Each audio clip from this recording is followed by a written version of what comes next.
Saudara, seperti biasa pada awal masa puasa, Bapak Uskup mengirimkan kepada seluruh umat surat gembala Prapaskah dengan tema yang tadi saya sampaikan, itu mengembangkan ekonomi ekologis. Saya sudah merangkumnya dengan cukup singkat, jadi saya bacakan saja apa yang sudah saya rangkumkan. Kalau membaca seluruhnya panjang sekali.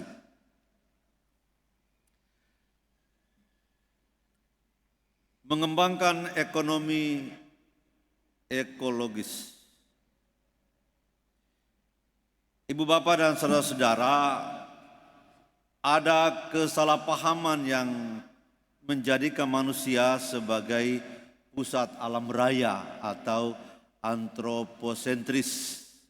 Dengan mengutip kitab Kejadian pasal 1 ayat 26 sampai 28 dengan mengatakan kuasailah ikan apa semua. Lalu itu orang kemudian salah mengartikan sebagai manusia yang berkuasa.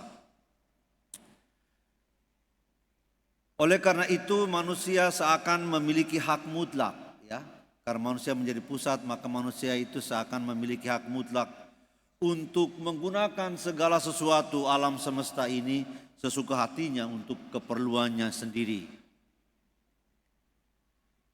Paus Fransiskus dalam ensiklik Laudato Si yang menjadi dasar dari tema APP 5 tahun terakhir menolak dengan tegas paham ini dengan menunjuk pada kitab Kejadian pasal 2 ayat 15. Dikatakan Tuhan Allah mengambil manusia itu dan menempatkannya dalam Taman Eden untuk mengusahakan dan memelihara taman itu. Paus Fransiskus menekankan bahwa mengusahakan itu berarti menggarap, membajak, atau mengerjakan. Itu pengertian dari mengusahakan. Dan memelihara itu berarti melindungi, menjaga, melestarikan, merawat, dan mengawasi. Ini berarti ada relasi tanggung jawab timbal balik antara manusia dan alam. Dikutip dari Laudato Si, artikel 67. Dengan demikian ditegaskan bahwa perlakuan bumi sebagai tambang yang dapat dikuras habis demi kepentingan ekonomi berlawanan dengan pesan kitab suci.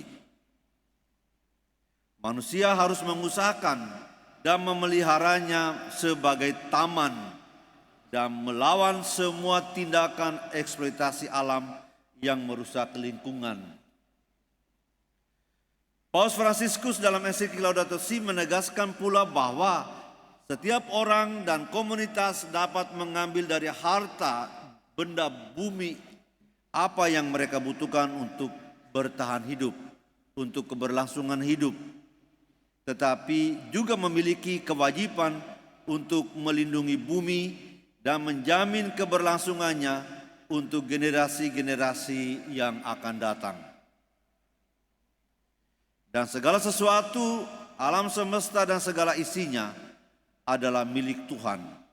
Dikutip dari kitab Mazmur pasal 24 ayat 1, kitab Ulangan pasal 10 ayat 14. Maka apa saja yang dimiliki oleh manusia hanyalah pemberian Allah, hanyalah anugerah, bukan milik manusia secara mutlak.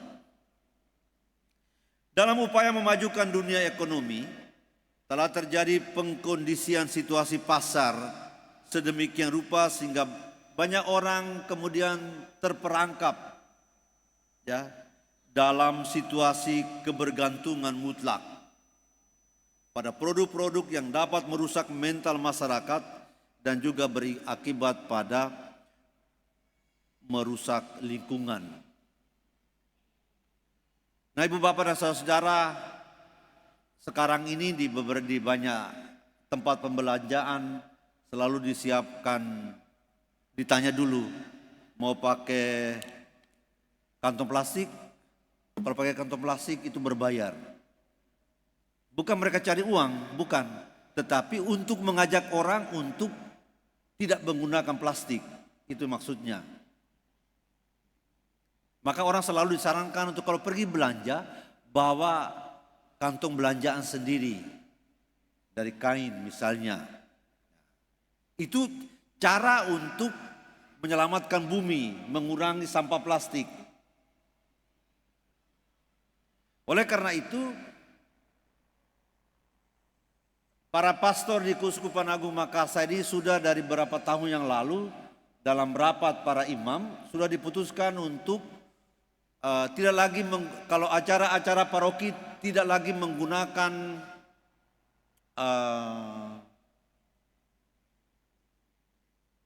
air minum kemasan gelas misalnya atau botol plastik. Itu sudah lama sekali dibicarakan, hanya belum maksimal dilakukan di paroki-paroki. Kita tahun ini mewajibkan semua orang yang datang ke paroki untuk acara apapun juga bawa tumbler sendiri. Paroki menyediakan air galon. Jadi tidak ada lagi kemasan air plastik dari botol atau gelas. Kita habiskan yang ada sekarang. Saya lihat masih banyak stok. Kita habiskan yang sekarang. Setelah itu kita akan beli galon. Kalau tidak bawa tumbler, ya minum sendiri dari galon saja. Ya. Itu cara kita untuk mengimplementasikan pesan dari APP kita tahun ini. Ya. Menyelamatkan bumi. Mengusahakan hidup supaya kita jangan menjadi orang miskin yang hidupnya melarat secara ekonomis. Tetapi dalam upaya itu tidak boleh kita mengorbankan alam lingkungan kita. Itu yang dimaksudkan. Dan karena kebergantungan ekonomi itu sedemikian besarnya, sampai ada orang itu kan kalau dalam 1 bulan tidak pergi ke mall itu kan rasa aneh sekali. Waduh, saya tidak ke mall 1 bulan ini. Kok kayak ada yang hilang gitu. Padahal itu konsumsi yang sangat besar. Mengapa begitu? Karena orang-orang yang bergerak di pasar itu sudah menciptakan situasi sedemikian rupa supaya kita itu tergantung. Kalau tidak pergi ke pusat perbelanjaan, itu kita merasa seperti ada yang kurang, maka kita harus pergi. Itu padahal itu salah. Kita boleh pergi tetapi sesuai dengan apa yang kita butuhkan, kita mau beli di sana. Bukan hanya pergi untuk menghambur-hamburkan uang, hasil jerih payah kita dan seterusnya. Karena kebergantungan kita itu tidak sehat. Oleh karena itu dalam surat Gembala Bapak Uskup menegaskan bahwa untuk membantu umat beriman, maka sekarang gereja mengajak umat untuk terlibat dalam ekonomi mikro. Seperti koperasi, seperti apalagi CU, itu diajak untuk semua orang harus ikut di situ karena itu adalah lembaga mikro yang pengelolaannya itu melibatkan semua anggota yang ada di dalamnya sehingga tidak ada istilah kebergantungan sepihak saja tetapi yang akan mendatangkan keuntungan untuk semua orang. Nah, Ibu Bapak dan Saudara terkasih, untuk itu dalam rangka masa Prapaskah kita tahun ini dengan tema mengembangkan ekonomi ekologis, marilah kita membangun hidup kita dengan ekonomi yang baik, tetapi dengan ekonomi yang cerdas, smart, yang tidak merugikan diri kita sendiri dan yang tidak merugikan lingkungan kita. Oleh karena itu, ibu-ibu kalau bisa di rumah tanamlah tanaman yang bisa untuk kebutuhan dapur, tanam lombok. Tahu lombok kan? Bukan pulau Lombok, bukan, tapi yang dimakan itu. Ada saya punya lombok banyak di belakang situ. Biasanya oma itu petik sampai bosan juga karena terlalu banyak, tidak berhenti buahnya. Selain bunga, ada banyak tanaman di belakang. Ada juga jagung baru ditanam, tapi terlalu banyak hujan jadi mati. Nah, kita melakukan itu sebagai wujud dari iman kita untuk menjadikan apa yang diharapkan oleh gereja sebagai ekonomi ekologis itu sebagai sebuah pengalaman yang harus kita jalani, kita hayati di dalam kehidupan kita. Oleh karena itu, karena juga seperti kebiasaan kita berusaha untuk hidup sebagaimana yang dikemukakan oleh para pimpinan gereja kita, kita juga diajak untuk berpuasa. Maka pasanglah telinga baik-baik dan saya membacakan aturan puasa dan pantang. Ya. Baik. Peraturan puasa dan pantang. Pertama, masa Prapaskah mulai pada hari Rabu Abu tanggal 14 Februari hari ini tahun 2024 dan berjalan sampai dengan Sabtu Suci tanggal 30 Maret 2024. Jadi sampai dengan 1 hari menjelang Paskah, hari Sabtu, Sabtu Suci. Ya. Jadi jangan tanya, orang pikir sesudah Jumat Agung lalu puasanya habis, selesai. Bukan, puasa itu sampai dengan hari Sabtu Suci. Ya. Yang kedua, seluruh masa Prapaskah adalah waktu bertapa. Karena itu diharapkan dari masing-masing agar selama masa Prapaskah dengan kesadaran dan kerelaan melakukan pekerjaan amal dan tapa menurut pilihan masing-masing selain diwajibkan. Jadi ada yang diwajibkan, ada yang menjadi pilihan. Ketiga, secara khusus diminta perhatian untuk aksi puasa pembangunan APP, yaitu pengumpulan dana yang diperoleh dari usaha-usaha penghematan atau berpantang, berpuasa. Dana itu diperuntukkan pemberdayaan sosial ekonomi umat atau masyarakat. Pemberdayaan sarana prasarana iman Katolik dan wujud bela rasa kita bagi para korban bencana dan masalah ekologi yang lain. Jadi Ibu Bapak, di depan situ ada amplop APP. Silakan ambil satu orang satu. Bawa pulang ke rumah. Nanti minggu depan isi uang di amplop itu paling kurang 100.000.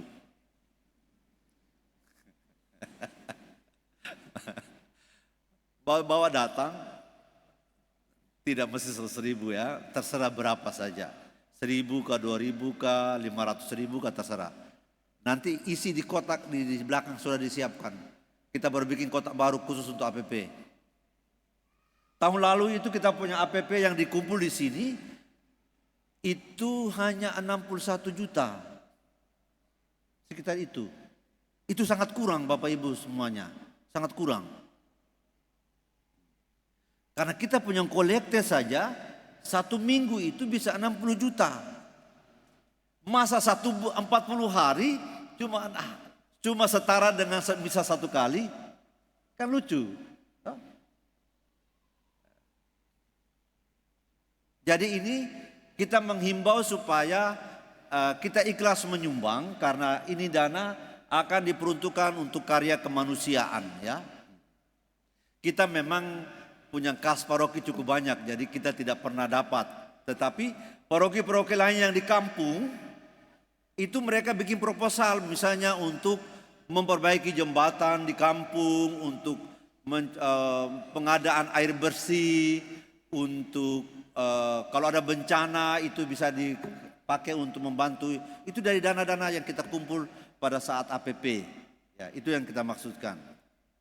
Jadi Bapak Ibu, jangan menyesal untuk memberikan sumbangan APP, amplop APP, karena akan sangat berguna untuk banyak orang.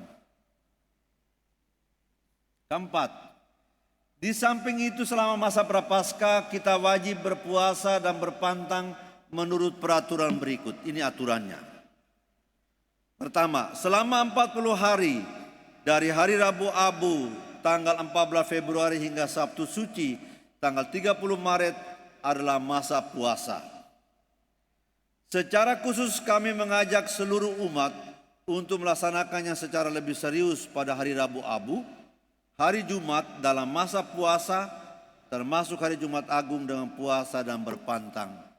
Jadi hari ini Rabu Abu dan seluruh hari Jumat selama masa puasa dan Jumat Agung itu kita puasa dan pantang. Ya.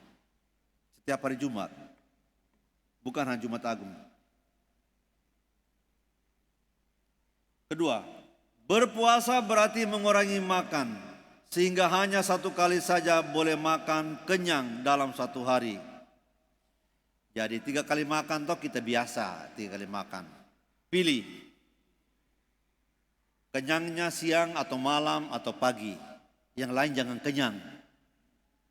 Seperti misalnya, kalau makan setiap kali 3 kali makan itu, kalau setiap kali makan porsinya nasi 2 sendok, sendok nasi maksudnya. Maka makan pagi 1 sendok, makan siang 2 sendok, makan malam 1 sendok, begitu dikurangi. Ya. Jadi makan kenyang, ya, tapi 1 kali saja. Kewajiban untuk berpuasa ini berlaku bagi mereka yang berumur antara 18 tahun sampai 60 tahun. Jadi kalau hari ini kita punya anak-anak sudah genap 18 tahun, itu berarti dia wajib puasa. Kalau hari ini oma-oma kita, orang tua kita masih umurnya 60 tahun berarti wajib. Kalau dia punya kemarin dia genap 60 tahun, dan hari ini 60 tahun 1 hari, maka dia tidak wajib karena sudah lewat 1 hari. Jadi bisa pilih, ya, karena aturannya begitu, ya. Ketiga, berpantang berarti mengurangi makanan mewah sesuai dengan penilaian daerah masing-masing. Misalnya berpantang dari daging. Secara perorangan dapat pula menentukan wujud berpantang menurut keadaan masing-masing. Misalnya berpantang dari berjajan makanan khusus, dari minuman keras, dan dari rokok. Ini dia. Jadi pilih sendiri, ya, itu berpantang. Kita mau tidak makan daging, makan ikan, tetapi di Makassar ikan lebih mahal daripada daging. Itu persoalannya, ya. Saya sudah beritahu di dapur, tapi dia bilang, "Pastor, ikan lebih mahal daripada daging."